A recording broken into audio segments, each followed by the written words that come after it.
WhatsApp guys, it's MD Rabisani and welcome to my channel. Actually আমি আজকে আপনাদের শেখাবো যে কীভাবে একটা অ্যাপ্লিকেশন অথবা গেমস প্লে স্টোরের ভিতরে আপলোড দেবেন। এখন এই আপলোড দেওয়ার ক্ষেত্রে আমি আগে একটা ওয়ার্নিং দিয়ে রাখি, অনেকগুলো অ্যাপ্লিকেশন আছে, আপনার ক্যামেরার অ্যাক্সেস নেই, মাইক্রোফোনের অ্যাক্সেস নেই, ফাইল ম্যানেজার অ্যাক্সেস নেই, যেগুলোকে বলা হইতেছে স্পেশাল অ্যাক্সেস নেই অ্যাপ্লিকেশনগুলো। ওই অ্যাপ্লিকেশনগুলো আপলোড দেওয়া একটু ডিফারেন্ট, তবে দেখা গেছে যেই অ্যাপ্লিকেশনগুলো কোনো ক্যামেরা, মাইক্রোফোন, ফাইল ম্যানেজার বা এক্সেট্রা কোনো স্পেশাল অ্যাক্সেস নেয় না, যেরকম সাধারণ একটা গেম যেটা পাজেল গেম বা রান গেম, অথবা দেখা গেছে সাধারণ একটা অ্যাপ লাইক ভিপিএন অ্যাপ, এরকম অ্যাপ অনেক সময় দেখা গেছে স্পেশাল অ্যাক্সেসগুলো নেয় না। তো সেই অ্যাপগুলো আপনি ইজিলি প্লে স্টোরের ভিতরে আপলোড দিতে পারবেন।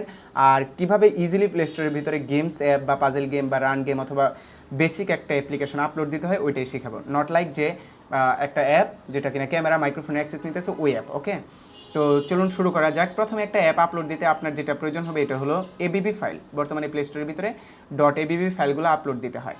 এবং সেকেন্ডলি হলো আমি যে এটা প্রয়োজন নাই, এটা হলো এপিকে, এটা আমি ক্লায়েন্টকে দিই বানানোর পরে যে দেখেন আপনার অ্যাড মুভ ঠিকমতো কাজ করতেছে কিনা, অ্যাডস আসতেছে কিনা, গেমসটার ভিতরে কোনো ল্যাগ বা কোনো প্রবলেম হইতেছে কিনা। তো এটা যখন অ্যাপ্রুভ করে দেয় তখন আমি এবিবি ফাইলটা প্লে স্টোরের ভিতরে আপলোড দিই। এখন প্লে স্টোরের ভিতরে আপলোড দেওয়ার টাইমে আরও একটা জিনিস প্রয়োজন হয়, এটা হলো লোগো। আবার জিনিস প্রয়োজন হয় স্ক্রিনশট। তো আমার স্ক্রিনশটগুলো এইখানে আছে। স্ক্রিনশট যেগুলো আছে এগুলো আমি অ্যাকচুয়ালি প্রফেশনালি এডিট করার চেষ্টা করি ক্যানভার মাধ্যমে। এই যে স্ক্রিনশটগুলো দেখতেছেন আপনারা। তো এখন যদি আমি দেখাই যে ক্যানভার ভিতরে কীভাবে আমি স্ক্রিনশটগুলো এডিট করছি, এটা হলো এইভাবে। অ্যান্ড ক্যানভার ভিতরে আমার পেমেন্ট ফেল, কারণ ক্যানভা হলো আমার পেওনের থেকে পেমেন্ট নেয়, মানে প্রতি মাসে $15 ক্যানভাকে আমার দিতে হয়। তো অ্যাকচুয়ালি আমার পিওনের ভিতরে মেবি এখন ডলার নাই। এই যে পিওনের ভিতরে এখন ডলার নাই, তবে আমি যে ফাইবার থেকে কিছু আর্নিং করছি ওই আর্নিংয়ের ডলারটা আমি পিওনের ভিতরে পাঠিয়ে দিই। অ্যাকচুয়ালি এটা হলো আমার ফাইবার, যেটার ভিতরে আমি প্রিভিয়াসলি দেখাইছি যে $100 আর্নিং করে আমি একটা মনিটর কিনছি। এই মনিটরের ভিতরে এখন স্ক্রিন রেকর্ড করে আমি ভিডিওটা বানাইতেছি।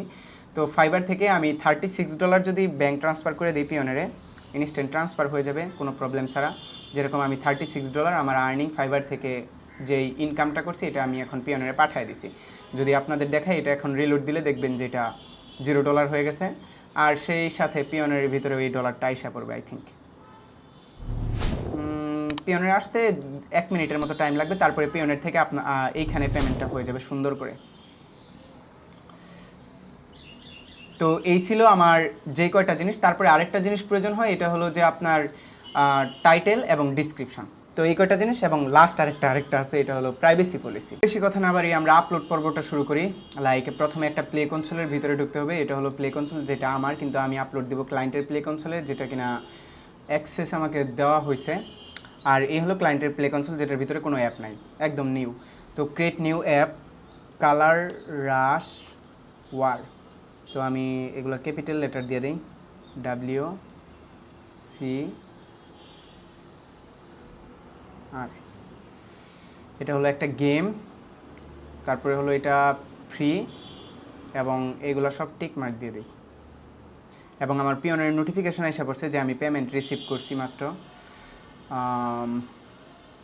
ওকে, তো এই হলো স্টার্ট। তারপরে আমি যদি যাই যে টেস্টিংয়ে না, আমি দিব সেট আপ অ্যাপে ক্লিক। এইখানে অ্যাপ অ্যাক্সেস, এখানে সবগুলো টাস্ক হলো all functionality available without special access.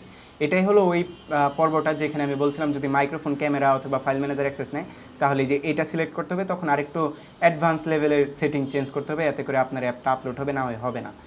তারপরে হলো সেভ। তারপরে আবার ড্যাশবোর্ডে যাওয়া, এই প্রত্যেকটা টাস্ক কমপ্লিট করতে হবে। Ads yes my app content ads, মানে আমার অ্যাপসের ভিতরে অ্যাডস আছে। তারপরে হলো আবার কন্টেন্ট রেটিংয়ে যাওয়া, কন্টেন্ট রেটিংয়ে গেলে স্টার্ট কোয়েশনারি। এইখানে অনেকেই ইমেল অ্যাড্রেস, ক্লায়েন্টের ইমেল অ্যাড্রেস দিতে হবে এইখানে, ইমেল অ্যাড্রেস। তারপরে এটা হলো একটা গেম, তারপরে নেক্সট, তারপরে নো। এগুলো সবগুলাই নো দিতে হবে। লাইক আপনার গেমে কোনো ভায়োলেন্স আছে কিনা, রক্তাক্ত জিনিস বা ফেয়ার, ডর, ভয় বা সেক্সুয়ালিটি আছে কিনা, অথবা গাম্বেলিং মানে আপনার জুয়া টোয়া খেলা, অথবা অফেন্সিভ ল্যাঙ্গুয়েজ, কোনো বকাঝকা আছে কিনা, এগুলো সবগুলাই অ্যাকচুয়ালি নো দিতে হবে। No no no no no no no. And then হলো সেভ, দেন হলো নেক্সট, অ্যান্ড দেন হলো সাবমিট। তারপরে আবার ড্যাশবোর্ডে চলে যাবেন। ড্যাশবোর্ডে চলে যাওয়ার পরে আবার এইখান থেকে আরেকটা তৃতীয় স্টেপ, চতুর্থ স্টেপ, এটা টার্গেট অডিয়েন্স হলো। অনেকেই চেষ্টা করেন যে 18 ওভার দিতে, এটা দিবেন না। চেষ্টা করবেন আপনার গেমসটা যদি সবাই খেলতে পারে এগুলো সবাই দিতে। 18 ওভার দিলে অনেকগুলো রুলস আছে, লাইক আপনার অ্যাড মুভের অ্যাড লিমিটও হয়ে যেতে পারে। তারপরে হলো আপিল টু চিলড্রেন, ইয়েস, মানে চিলড্রেনরা এটার আপিল করতে পারবে কিনা কোনো প্রবলেম হলে, সাবমিট। তারপরে হলো আপনার নিউজ অ্যাপ, এটা কি কোনো news app? No, news app একটু বেশি ওয়ার্নিং দেয়, কারণ হলো আপনার কোনো উল্টাপাল্টা খবর আপনি যাতে প্রকাশ না করেন। তারপরে কোভিড-19 সম্পর্কে এটা সবার লাস্টেরটা দিবেন, মাই app is not publicly available data, মানে কোভিড-19 সম্পর্কে কোনো ডাটা আমি দেই না আমার অ্যাপের ভিতরে, তো এটা লাস্টেরটা ঠিক চিহ্ন। তারপরে হলো আপনার যদি নেক্সটে যাই আরও ডাটা সেফটি, এই পর্বে আমাদের প্রাইভেসি পলিসি দিতে হবে। অ্যাকচুয়ালি প্রাইভেসি পলিসির লিঙ্কটা আপনারা ম্যানেজ করে রাখবেন আগে থেকেই। স্টার্ট, যেরকম আমার প্রাইভেসি পলিসি আমি ম্যানেজ করে রাখছি, এইখানে নো দিলেই হয়ে যাবে। পাশাপাশি দেখা গেছে যে আপনার go to privacy policy, leave and describe, তারপরে আপনার এইখানে প্রাইভেসি পলিসির লিঙ্কটা আমি দেই।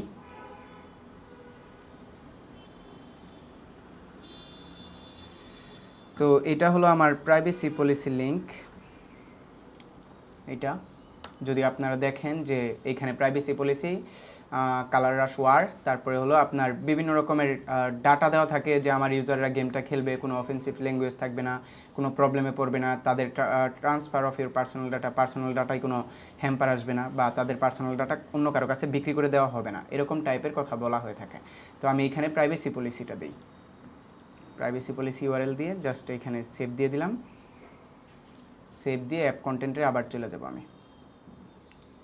তারপরে আবার যেতে হবে অ্যাকচুয়ালি ড্যাশবোর্ডেই। এখন ড্যাশবোর্ড থেকে এইখানে আমাদের ডাটা সেফটির পর্বে আবার শুরু করতে হবে, কারণ আমরা মাত্র প্রাইভেসি পলিসি দিলাম। ডাটা সেফটিতে ক্লিক, ডাটা সেফটিতে ক্লিক করে নেক্সট, নেক্সটে ক্লিক করে নো, নোতে ক্লিক করে নেক্সট, নেক্সটে সেভ, হয়ে গেছে ডাটা সেফটি কমপ্লিট। ওকে, সো এই স্টেপগুলো পূরণ করার পরে আমাদের এইখানে চলে আসতে হবে select apps and category provide contact detail. Contact detail provide করতে হবে আমাদের, লাইক এটা হলো একটা গেম, তারপরে সিলেক্ট গেমটা আসলে কী গেম, এটা হলো একটা রান বা রেসিং গেম, আমরা যদি অ্যাকশন বলি অ্যাকশন গেমও বলা যায় এটাকে। তারপরে ম্যানেজ ট্যাগ, এটা হলো কালার রাশ কিং, দেখি আছে কিনা, না থাকলে জাস্ট রান লেখা দিয়ে দিব। অনেক সময় পাজেল গেম হলে বাবল শুটার লিখে সার্চ দিলে বাবল শুটার এসে পরে, লাইক বাবল শুটার আপলোড দেওয়ার টাইমে। তো এইখানে ক্লায়েন্টের ইমেল অ্যাড্রেস দিতে হবে, লাইক আমি ক্লায়েন্টের ইমেল অ্যাড্রেসটা দিয়ে দিই, মানে যার গেম তার ইমেল অ্যাড্রেস বা আপনার ইমেল অ্যাড্রেস দিবেন এইখানে যদি আপনি আপলোড দেন। তারপরে এইখানে তাদের ফোন নাম্বার দিতে হয় এবং ওয়েবসাইট। তো অ্যাকচুয়ালি ওয়েবসাইটটা আমি পরে অ্যাড করব, অ্যাডমুভ ভেরিফিকেশন করার জন্য ওয়েবসাইটটা খুবই জরুরি একটা জিনিস, যেটা কিনা আমার অ্যাডমুভ অ্যাডস লিমিট ভিডিওতে আমি দেখাইছিলাম যে কীভাবে ওয়েবসাইট অ্যাড করতে হয় এবং অ্যাডমুভ ভেরিফাই করতে হয়। অ্যাডমুভ ভেরিফাই না করলে ওয়েবসাইটের মাধ্যমে তাহলে আপনার অ্যাডমুভ অ্যাকাউন্ট নষ্ট হয়ে যাবে ইন 3 days, বা লিমিট হয়ে যাবে বলতে পারেন। তো এইখানে কন্ট্যাক্ট ডিটেলস দেওয়া শেষ, তারপরে আবার ড্যাশবোর্ডে চলে গেলাম। ড্যাশবোর্ডে চলে set up your store listing, এইখানে ক্লিক করার পরে আপনার হয়ে যায় হলো short description. Actually short description লিখেই রাখছিলাম, আপনাদের দেখাইছিলামই ফার্স্টে এইখানে টাইটেল অ্যান্ড ডিসক্রিপশন যেটা। তো শর্ট ডিসক্রিপশনটা হবে হলো এইটা, এইটা শর্ট ডিসক্রিপশন সুন্দরভাবে হয়ে গেছে। তারপরে হলো ফুল ডিসক্রিপশন যেটা কিনা এটা, তো এটা। তো এখানে সেভ দেওয়া শেষ। সেভ দেওয়ার আগে লোগো দিতে হবে। তো লোগোটা হলো আমাদের এটা, যেটা কিনা আয়না সাইরা দিলেই হয়ে যাবে। এবং লোগোর পরে আরেকটা জিনিস, আমি আরেকটা জিনিস এডিট করতে ভুলে গেছি, এটা হলো ফিচার গ্রাফিক যেটা কিনা বড়, আর এটা হলো ফোনের স্ক্রিনশট। ফোনের স্ক্রিনশটগুলো হলো এইখানে কালার রাশ, ফোনের স্ক্রিনশট। তো আপনি যদি লোগোটা দেখেন, লোগোটা এরকম আসবে যখন কেউ অ্যাপটা ইনস্টল দিবে, আর ফোনের স্ক্রিনশটগুলো এরকম আসবে। আর আমি গ্রাফিক পিকচারটা ক্যানভার মাধ্যমে এখন এডিট করে ফেলবো। অ্যাকচুয়ালি ক্যানভার মাধ্যমে এডিট করে আমি ইজিলি আপনাদের এখনই দেখাতে পারি, লাইক কালার রাশ ওয়ার্ড যেই পিকচারটা আছে এটাই, কিন্তু গ্রাফিক পিকচারটা যদি আমি দেখাই এটা হলো 1024x500, ঠিক না? তো আমি এরকম একটা হোমের ভিতরে গেলাম, গিয়ে ক্রিয়েট ডিজাইন, কাস্টম ডিজাইনটা হবে 1024x500, 1024 বাই হাইট হবে 500, ক্রিয়েট নিউ ডিজাইন। তো এইখানে একটা ব্যাকগ্রাউন্ড দিয়ে দিই green busy, green colour search দিই। এটা আপনারা দেখে গেলেন যে ক্যানভার ভিতরে কিভাবে সুন্দরভাবে এডিট করা যায়, ব্যাপারটা এরকম হলো কিছুটা। তারপরে আমি জাস্ট কি করব, এই যে জিনিসগুলো আছে এগুলাকে টাইনে আনবো, এইখানে টাইনে এনে একটু বড় করে দিয়ে দিব। ওকে, 1 নাম্বার এটা চলে গেল, দ্বিতীয় নাম্বারে হলো এটা, কন্ট্রোল সি। একটা গ্রাফিক পিকচার এডিট করা হয়ে গেল আমাদের। এটা করতে হলে একটু বড় করতে হবে আই থিঙ্ক।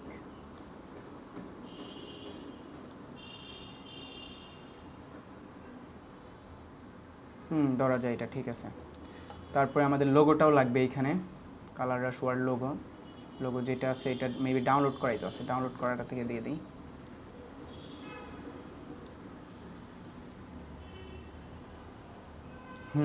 এই তো ধরা যায় যে একটা সুন্দর গ্রাফিক পিকচার হয়ে গেছে বলতে পারেন আপনি, যেটা কিনা প্লে স্টোরের ভিতরে থাকার মতো এবিলিটি আছে।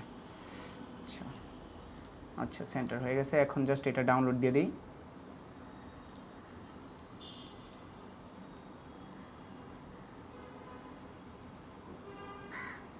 আচ্ছা, গ্রাফিক পিকচার ডাউনলোড হয়ে গেছে। এটা চাইলে এখনই আমরা প্লে স্টোরের ভিতরে আপলোড দিয়ে দিতে পারবো এইখান থেকে।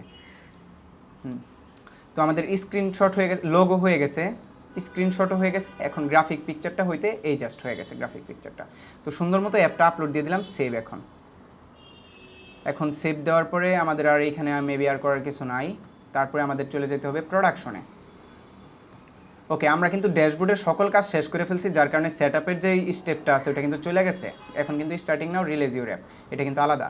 তবে আমরা এখন আর এইখানে কোনো কাজ করব না, লাইক আমাদের অ্যাপ টেস্ট করার মতো কিছু নয়, শুধুমাত্র প্রোডাকশনে চলে যাব। প্রোডাকশনে চলে যাওয়ার পরে এখানে ক্রিয়েট নিউ রিলিজে আমাদের কাজ কি থাকবে, যে আমরা আমাদের এবিবি ফাইল যেটা আছে বানাইছি ওইটাকে এইখানে আপলোড দিয়ে দিব। এবিবি ফাইল যেটা হলো আমরা ইউনিটির মাধ্যমে গেমটা ডেভেলপ করছি, বা অ্যান্ড্রয়েড স্টুডিওর মাধ্যমে যখন আপনি অ্যাপ ডেভেলপ করবেন এবিবি ফাইল জেনারেট করবেন আপনি। তারপরে হলো রিলিজ নেমটা এখানে অটোমেটিক চলে আসবে। পাশাপাশি দেখা গেছে এখানে আপনার একটা স্লোগান দিতে হবে, যে প্লে গেমস। আমি একটা স্লোগান দিয়ে দিই সুন্দর,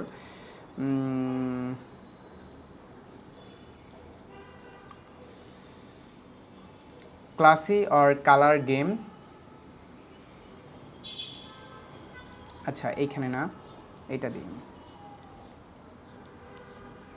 play colour rush war with endless original level. Okay, তো এটা সুন্দর হয়েছে, একটু স্লোগানের মতো বা একটা সেন্টেন্স যেটা কিনা আপনার গেমটাকে ডিফাইন করবে যে গেমটা সুন্দর, এরকম। আচ্ছা, এখানে কালার রাশি এটা হবে। ওকে, তো এখানে কিন্তু আপনার এবিবি ফাইলটা আপলোড হইতেছে আর রিলিজ নেমটা অটোমেটিক এসে পড়বে। এরপরে জাস্ট আমরা রিভিউ অ্যান্ড রিলিজে ক্লিক করে পুরো অ্যাপটাকে আমরা প্লে স্টোরের ভিতরে আপলোড দেওয়া কমপ্লিট করে ফেলবো, জাস্ট যতক্ষণ রিলোড নেয়।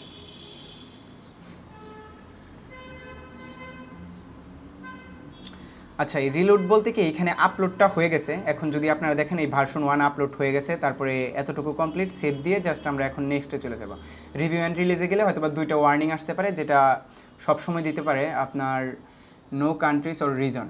ওকে, এই দুইটা ওয়ার্নিং স্বাভাবিক, কিন্তু রেড ওয়ার্নিং আসলে আপনার মনে রাখতে হবে যে আপনি আপলোড দেওয়ার টাইমে কোনো একটা সেটিং মিস করছেন। যেরকম ধরেন আমি যে সেটিংটা মিস করছি এটা হলো যে এইখানে আমি কিন্তু রিলিজের ভিতরে ঠিকই আমি একটা দিয়ে দিছি, এডিট রিলিজ দিতে পারবো, কিন্তু এই যে কান্ট্রি রিজন, যে আমার গেমটা কোন কোন কান্ট্রিতে চলবে, তো আমি দিয়ে দিলাম অল কান্ট্রি, মানে পুরো ওয়ার্ল্ড ওয়াইড আমার গেমটা চলবে যে কোনো জায়গায়। অনেকেই দেখা গেছে যে একটা অ্যাপ বানায়, যে অ্যাপটা বাংলাদেশের জন্য প্রযোজ্য, অন্য দেশের জন্য না, বা ইউএসের জন্য প্রযোজ্য, বাংলাদেশে চলে না। তো ওই ক্ষেত্রে আপনি এখানে কান্ট্রি সিলেক্ট করে ডিফাইন করতে পারেন যে এই কান্ট্রিতে থাকবে, ওই কান্ট্রিতে থাকবে না। তো এখন কান্ট্রি সিলেক্ট করলাম, অ্যাপ রিলিজ করলাম, ড্যাশবোর্ডের কাজ শেষ, এই কয়টা কাজই। এখন জাস্ট এডিট রিলিজে গিয়ে আবার ওই যে জায়গায় আমি সিলেক্ট করলাম রিভিউ অ্যান্ড রিলিজ, এখানে তো আগেরই আপলোড দেওয়া আছে। রিভিউ অ্যান্ড রিলিজে ক্লিক করে আমি জাস্ট এখানে ওয়ার্নিং দুইটা, এই ওয়ার্নিং দুইটা হলো আপনার অ্যাপটাকে আরও ভালো করে মেক করার জন্য বিভিন্ন রকমের সাজেশন আপনাকে দেওয়া হয়, বাট এগুলো কোনো রেড ওয়ার্নিং না। ইয়েলো ওয়ার্নিং হলো আপনাকে সাজেশন দেওয়ার জন্য বলা হয়েছে।